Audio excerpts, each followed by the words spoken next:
जिसका कोई वर्तमान ना हो, केवल अतीत हो, वह भूत कहलाता है। अतीत में अटका आत्मा भूत बन जाता है। जीवन न अतीत है न भविष्य, वह सदा वर्तमान है। जो वर्तमान में रहता है वह मुक्ति की ओर कदम बढ़ाता है।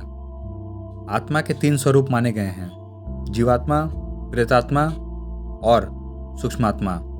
जो भौतिक शरीर में वास करती है उसे जीवात्मा कहते हैं। जब इस जीवात्मा का वासना कामनामय शरीर में निवास होता है तब उसे प्रेतात्मा कहते हैं। यह आत्मा जब सूक्ष्मतम शरीर में प्रवेश करता है तो उसे सूक्ष्मात्मा कहते हैं। भूत प्रेतों की गति एवं शक्ति अपार होती है। इनकी विभिन्न जातियां होती है और उन्हें भूत, प्रेत, राक्षस, पिशाच, यम, शाकिनी, डाकिनी, चुड़ैल, गंधर्व आदि कहा जाता है। हिंदू धर्म में गति और कर्म के अनुसार मरने वाले लोगों का विभाजन किया है। भूत, प्रेत, पिशाच, कुष्मांडा, ब्रह्म राक्षस, बेताल और क्षेत्रपाल। उक्त सभी के उपभाग भी होते हैं। आयुर्वेद के अनुसार 18 प्रकार के प्रेत होते हैं। भूत सबसे शुरुआती पद है। या कहे कि जब कोई आम व्यक्ति मरता है तो सबसे पहले भूत ही बनता है। इसी तरह कोई स्त्री मरती है तो उसे अलग नामों से जाना जाता है। माना गया है कि प्रसूता स्त्री या नवयुवती मरती है तो चुड़ैल बनती है, और जब कोई कुंवारी कन्या मरती है तो उसे देवी कहा जाता है। जो स्त्री बुरे कर्मों वाली है उसे डायन या डाकिनी कहते हैं।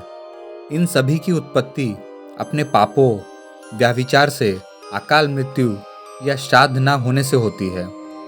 84 लाख योनियाँ, पशु योनि, पक्षी योनि, मनुष्य योनि में जीवन यापन करने वाली आत्माएं मरने के बाद अदृश्य भूत प्रेत योनि में चले जाते हैं। आत्मा के प्रत्येक जन्म द्वारा प्राप्त जीव रूप को योनि कहते हैं। ऐसी 84 लाख योनियां हैं जिसमें कीट पतंगे, पशु पक्षी, वृक्ष और मानव आदि भी शामिल है।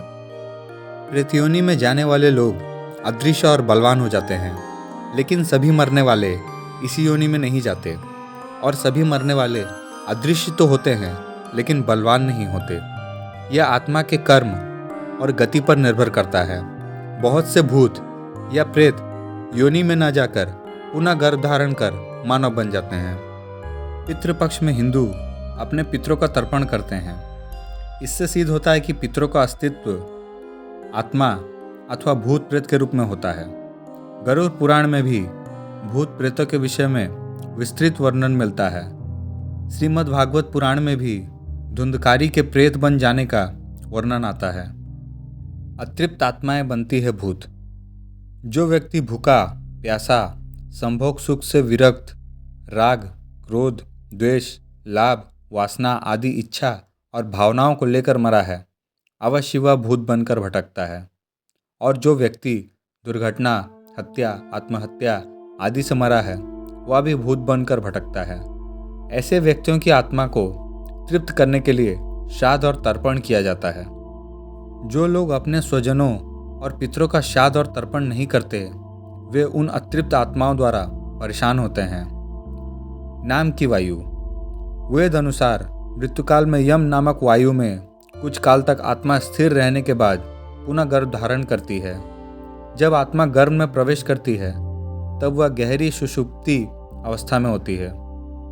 जो आत्मा ज़्यादा स्मृतिवान या ध्यानी है उसे ही अपने मरने का ज्ञान होता है और वही भूत बनती है। जन्म मरण का चक्र।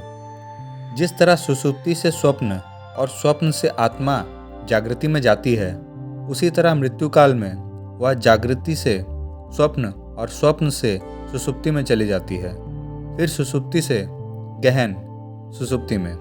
यह चक्र चलता रहता है। भूत की भावना। भूतों को खाने की इच्छा अधिक रहती है।